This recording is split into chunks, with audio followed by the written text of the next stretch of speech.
So I was talking to God about, topics that I could be putting out there for the collective. And I heard the term spiritual ego. But ironically, God said no to that topic. God said no. And when I inquired more about why that shouldn't be the topic of discussion, I heard God say, there's no such thing as a spiritual ego. Ego is ego. And I thought that was so brilliant, because so many times when we are very active in a certain area of life, in a certain hobby, a certain industry, a certain pastime, we begin to view the world from that lens, right? And that causes us to filter out the rest of the world and kind of see all of the world through that one very narrow lens. So because I have frequented the spiritual community for a very long time, I've gone through many journeys, I've gone through lots of exploration in terms of different religious studies, different spiritual studies and practices. That is the community I frequent the most. And so, in terms of egos, of course, the egos that I've discovered have mainly been within the spiritual community. However, there are people who frequent other communities who could describe the very same people, maybe in different bodies, maybe in different settings, but we're describing the very same problem, right? So it makes sense as to why God corrected me and said, no, do not put a label, do not put that. I heard do not put that label on this topic because it's much bigger than you think. However, I do understand the clear distinction between how egos in different atmospheres and different environments play out and affect each community in very unique ways. So today I was guided to talk about how egos affect the spiritual community in particular, and why discernment is our ultimate, bread and butter. It is the one thing aside from God, aside from prayer, that is going to keep us on our chosen path without having to go through too much trickery, too much deceit, and too much betrayals, right? So when I was more active in groups and, more of a woman of the world, more so looking for approval from my peers rather than approval from God, I spent a lot of time in group settings, and I got to learn the mechanics of these groups, right? I got to learn the lingo, the routines, the ins and outs. And one thing I noticed very, very easily was that there was always an undertone of competition, right? There was always a tone of,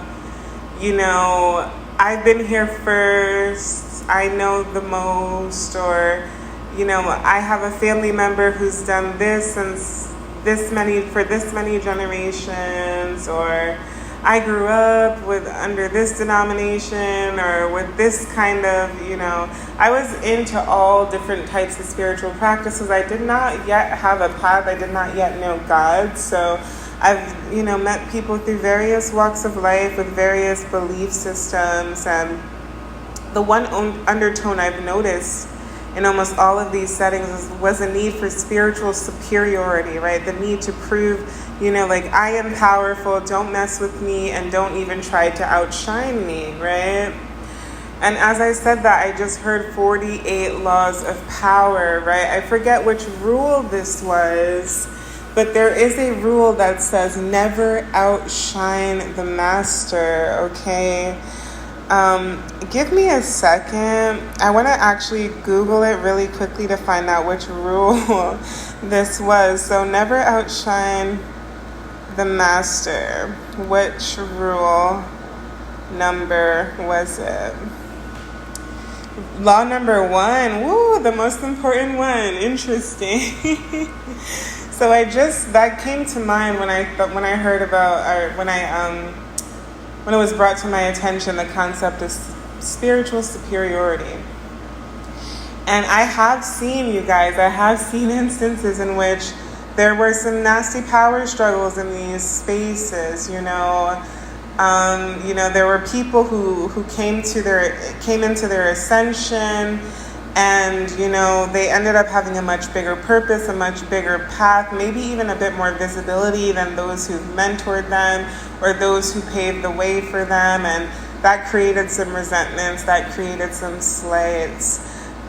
There were people who just started, but maybe they just had a lot of confidence, a lot of energy, and they felt like they deserved to be in the same position as those who introduced them to certain subjects, to certain belief systems and concepts. And so what I witnessed, more than spiritual understanding, more than ascension, more than collaboration, and more than worship and celebration, I noticed there was a lot of combativeness, right? There was an undertone of combativeness.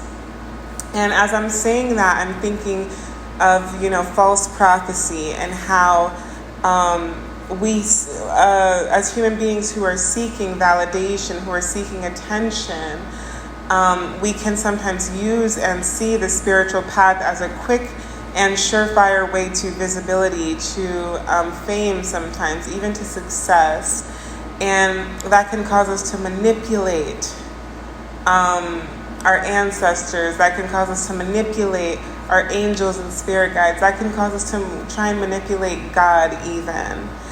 And this is such a big, big, big problem, because there is a lot of religious trauma going on in the collective, right? When we talk about religion, it brings up so much animosity, so much anger, so much aggression, because many of us can think back to a time where at least one person that we trusted manipulated us through spiritual jargon, religious jargon, right? And so this brings me back to my point of discernment, because what I had to experience personally with God was that I too had been spiritually abused. I too had been spiritually betrayed. And because I went through that, it caused me to doubt myself, to doubt my ability to discern. So because of my doubt in myself, I began to fear and hate everyone, because I couldn't discern between, the righteous and the wrongful.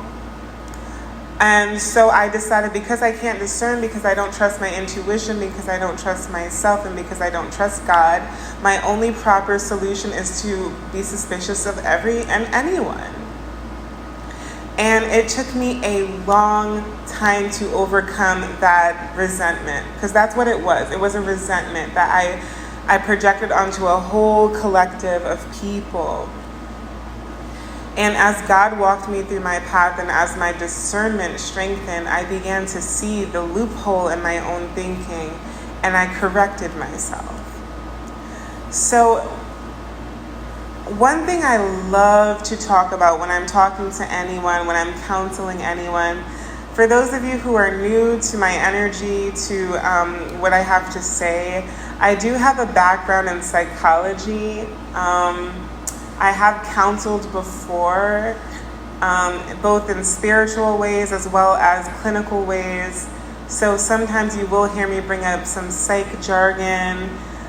Sometimes I will incorporate like pop psychology or pop spirituality, new age spirituality into my speaking, my speech. So that's just a heads up for some of you guys who aren't into that stuff. And so when I don't know why I brought that up. I'm sure there's a point I was trying to make, but I forgot it. So should I remember, I'll come back around to that. But essentially what I'm trying to get at here, you guys, is that when I started to strengthen my discernment, not only did it strengthen my relationship with God, but it caused me to realize that my hatred was misdirected, okay?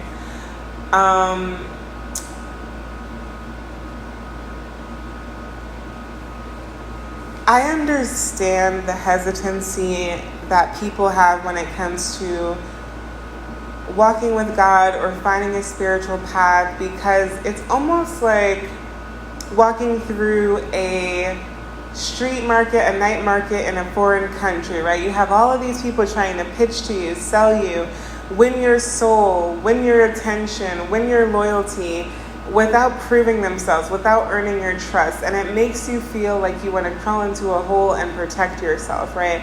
There is a lot of predatory energy out there.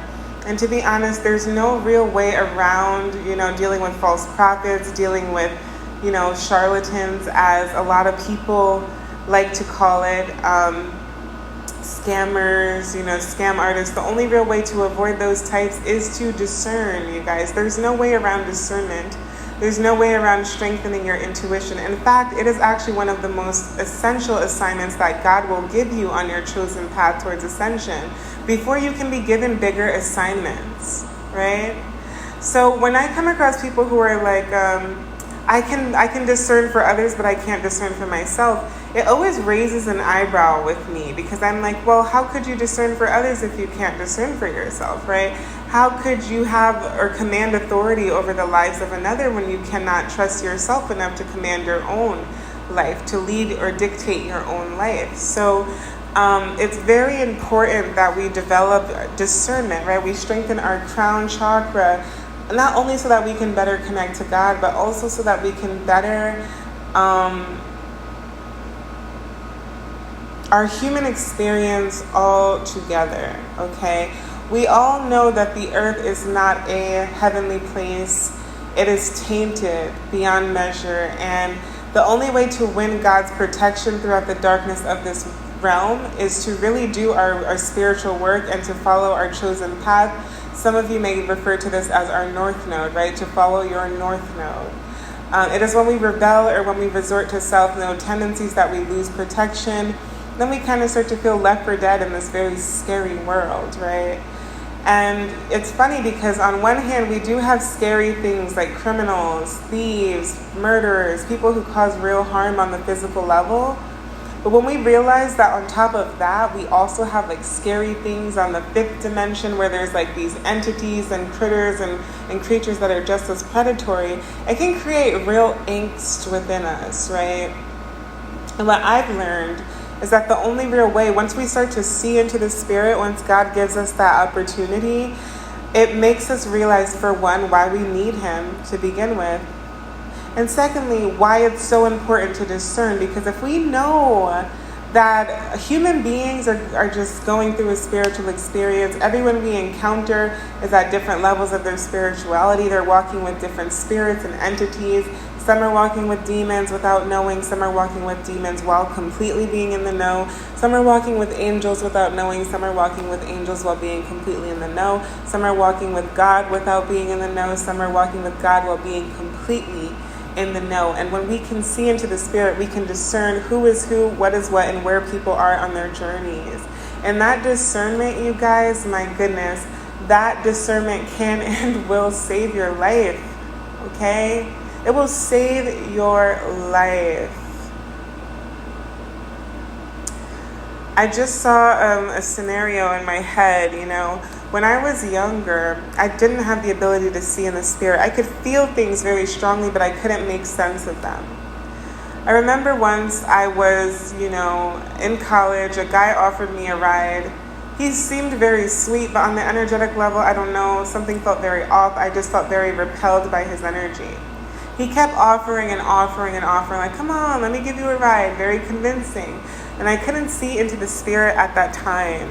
So because I saw the smile, I took it at face value. I'm like, okay, this person seems friendly enough. I'm going to take the ride. And surely enough, it did not go well. The person turned out to be very sketchy. And I ended up in a very uncomfortable situation that I could have easily avoided had I had that discernment to begin with. Now, with where I am on my journey, had I seen that same guy in this day and age, even if it wasn't the same exact person, had I felt that same energy, had I picked up on that same spirit, no matter what kind of smile that man had on his face, no matter what kind of attitude he had, no matter what kind of credentials he had, no matter what kind of clout he had, I would have seen through that man a mile away, and he would have never gotten me in his car. Not once, not for a second. And that goes to show you how much growth I've experienced. That goes to show you how much change can happen when you start to walk with God and trust the process of development. God literally brought me into the underworld. He dropped me off in hell. He gave me a one-way ticket, and he said, call me when you're ready to go. Okay, call me when it wasn't even a call me when you're ready to go. It was more like a call me when you figure the way out. Call me when you find the invisible ladder, and I got you. That was pretty much our relationship. He really threw me into the fire. And it's okay, because I agreed to this, right? Before I ascended back, or before I descended back onto the earth, before I reincarnated, I agreed. I made a contract with God, and I said I could do this. My soul, my higher self said, I got this, no problem. And so boom, it was done. And here I am. And I went through the hardships because these are lessons I failed to learn. Maybe in a past life, maybe even as a child, I just wasn't getting the lessons. And so I had to struggle. I had to suffer. I did not have protection at a certain point in my life. And I know what it's like to walk without protection. I know what it's like to be out there walking among wolves without any armor, without any security, without any weapons to protect you. You're very vulnerable. And this is why at this stage in my life, you guys, as easy as it is for me to hold resentment, okay? Because I have I have a bit of Scorpio and Pluto going on in my chart. So resentment can be very easy for me to hang on to. But as easy as it is for me to hang on to resentment and be spiteful and be vengeful, I find it very easy to understand my enemies, because I know that their behaviors are causing them to be defenseless, right? Their behaviors are causing them to not be backed by God, to not be backed by the angels, to not be backed by the divine. And so they are out there fending for themselves, walking among wolves. And they're angry about it. They're bitter about it. They're throwing jabs. They're taking shots. They're lashing out against their karma because they're scared, right? I've been there. We've all been there. You make a mistake, you don't want to own up to it, so your first instinct is to lash out, make some noise, detract or retract from the fact that you've made a mistake by maybe pointing blame elsewhere, bringing attention elsewhere. I have empathy for those who couldn't discern enough to not hurt me, who couldn't discern enough to not walk in their shadow, who couldn't discern enough to see that they were being ruled by entities that did not want the best for them. I have empathy for them because I've been in their shoes. I have empathy for them because I know what it's like to walk in the wilderness without protection. I understand their anger. I understand their frustrations. Am I going to let that make me a punching bag? Absolutely not. But am I going to let my discernment stop me from understanding and relating with these people, empathizing, right? Because why wouldn't I empathize with someone I've been before? That would be like completely disowning a part of myself. So God worked very hard when it came to strengthening my discernment. Now, is my discernment perfect, you guys? Absolutely not, okay? There are people who have been seeing into the spirit way longer than I have, okay? There have been people who have been speaking, who have been mentoring way longer than I have. And if I were to come across one of those people, I would probably get got, okay? They would probably know some tricks and some tidbits that I haven't been exposed to yet, and they would school me, okay? And I could very well acknowledge that. But I can say that I am comfortable enough to my discernment to say that I can walk around the wilderness, right? I can walk around this 3D world full of spiritual booby traps, ready to grab at me, ready to influence me, ready to try and take a jab at my soul. And I can discern. I can see them from a mile away, and I can step around them. Okay? I can what is it? The Euro step? I can Euro step around these spiritual booby traps with confidence at this stage of my development. And that is my goal for any and everyone who finds my channel, who listens to me. I am so big on teaching you how to fish, teaching people how to fish, because that's how I was raised. My parents raised me the way, my relationship with God is somewhat similar. There are similarities, there's some overlap to the ways that my parents raised me. Because though my parents were very protective, okay, if I needed, somebody to come pick me up when I was, feeling like lost or something, my dad would be there in a heartbeat. But at the same time, my parents did let me learn. They did stay quiet. They did fall back when I was being stubborn. They let me learn things the hard way. And that is very similar to the relationship I have with God.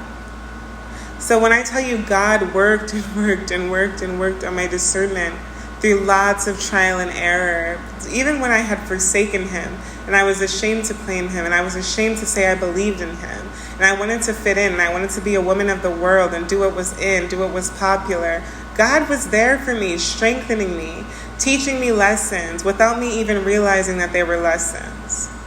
So if I could teach someone how to fish, right, as somebody who's inclined to help, to be of service, that is enough for me. Because I know that if you know how to fish, right, like my dad would always say to me, if you know how to defend yourself, I can go to sleep at night. I don't have to worry too much anymore. Because I know that should the situation arise, you would know how to handle yourself. And that is my initial goal here with my channel, is to teach the art of discernment. Because a lot of people are intuitive. A lot of people can get themselves out of sticky situations, right? A lot of people have good fighting skills, they're resilient, but what a lot of people lack is the ability to avoid certain situations, the ability to prevent certain outcomes. And I think the more we can avoid falling into devilish traps that steal our joy, that steal our focus, that steal our harmony, that steal our trust in God, the more we can avoid those traps, those booby traps set by this kingdom of darkness, the more time and energy we have to focus on our walk with God. So I hope for any of you listening, okay, I hope that you know that this life of ours is very difficult to live in, to walk through, and you're not being called to be a superhero, okay? A lot of us grew up on Marvel. A lot of us grew up watching superhero films, and we have this unrealistic ideal of what it means to be heroic, and that is not what you're being called to do at all, okay? Protecting yourself doesn't have to be a heroic act whatsoever. But I just ask you guys to keep God in mind. If you can't do it for yourself, which, ultimately is the initial step, think about God and how much he cares about you and how much he would want you to take care of yourself and do right by yourself, right? Because, guys, there's so many energies out there looking to cause harm. Real harm. And we think that all we have to do is rely on the justice system, rely on man, rely on, other people to protect us. But there are going to be occasions where it's bigger than that. It's deeper than that. The stronghold is more powerful than that. And that is when I really hope we can learn, because this is something I'm still teaching myself as we speak. This is something I really hope we can learn to do on cue. Get down on our knees and pray. What prayers to resort to for spiritual warfare? 2:34 on the timer as I'm saying this. Which archangels to call on when someone is pushing our boundaries, when someone is obsessed with getting access to our energy, right? What do we do? What is the protocol? What's the recipe for a given situation? My goal is for each and every one of you to come up with your own formula at the end of the day. So when A happens, you have a response. When B happens, you have a response. Because best believe the agents and the forces that are coming against God's children, they are prepared like this. They move very militantly. And God, too, is a very militant leader. But it's just ironic how his children are usually more fluid, more adaptable, more experimental, So as we get closer to God, we tend to move more militant too. And that is something I am, through protection, through knowing how to protect yourself, it's ironic because now you can actually become a lot more free. When you're not looking over your shoulders, when you're not having to fight off spiritual attacks, you'll be surprised how much free time, how much energy, how many more resources you have available to you. I think we don't make self-preservation glamorous enough, and that's why a lot of people don't prioritize it. If we think to movies and things of that nature, we glamorize the damsel, we glamorize people who need to be saved, and those who need to be saved are often abused, right? They're often abused by their saviors who soon turn to captors. So today God wanted me to talk about discernment because there are a lot of people who became captive by because of their circumstances. And in this 7 year, this is the year of spiritual freedom and elevation. And when you're ascending, there is no such thing as a prison anymore. It's time to break free of that. It's time to spread your wings and see the world that God knows. Okay, you guys, I'm seeing a symbol of Venus at this time, the planet. Well, actually, I'm seeing the little glyph for Venus. So I do feel like I can be talking to a lot of women at this time. For some reason, God is pointing attention to women, feminine energy, the divine feminine collective. So that's a very interesting closing message. Other than that, I hope you guys, really resonate with this word. I hope it gives you strength. I hope it gives you, the courage to keep fighting for yourself, to keep fighting for your relationship with God, and to believe in the brilliant future that's destined for you. Take care of yourself, guys, and I will talk to you later. Bye.